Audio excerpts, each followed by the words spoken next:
திருக்கோஷ்டியூர் நம்பி அவர்களிடம் சீடனாக சேர்ந்தாராம். எப்படி சேர்ந்தார்னா, அங்கேருந்து ஸ்ரீரங்கத்துலேருந்து நடந்தே வந்தாராம். ஒவ்வொரு முறையும் கதவை தட்டுறப்போ அடியேன் அடியேன்னு சொல்லாமல் நான் ராமானுஜன் வந்திருக்கிறேன்னு சொன்னாராம். அப்படி சொன்னப்போ நான் செத்த பிறகு நீ வான்னு சொன்னாராம். என்ன இப்படி சொல்கிறாருன்னு சொல்லி இவர் அதிர்ச்சி அடைஞ்சாராம். திரும்ப திரும்ப வந்த பிறகு தான் அவருக்கு உண்மை தெரிஞ்சிச்சான். அடியேன் ராமானுஜதாசன் வந்திருக்கிறேன்னு சொன்னோடனே கதவை திறந்து உள்ளே அழைச்சிக்கிட்டாராம் திருக்கோஷ்டியூர் நம்பிகள். அப்புறம் அவருக்கு ஓம் நமோ நாராயணாய அப்படிங்கிற 8 எழுத்து மந்திரத்தை இங்கே நரசிம்மரை சாட்சியாக வச்சு அவருக்கு உபதேசம் பண்ணாராம்.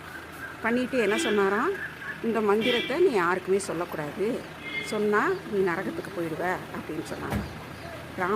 ஸ்ரீ ராமானுஜர் என்ன செய்தார், இந்த கோபுரத்தின் உச்சியில் ஏறி அங்கேருந்து எல்லா மக்களையும் அழைத்து இந்த மந்திரத்தை எல்லோருக்கும் உறக்க உபதேசம் செய்தார்.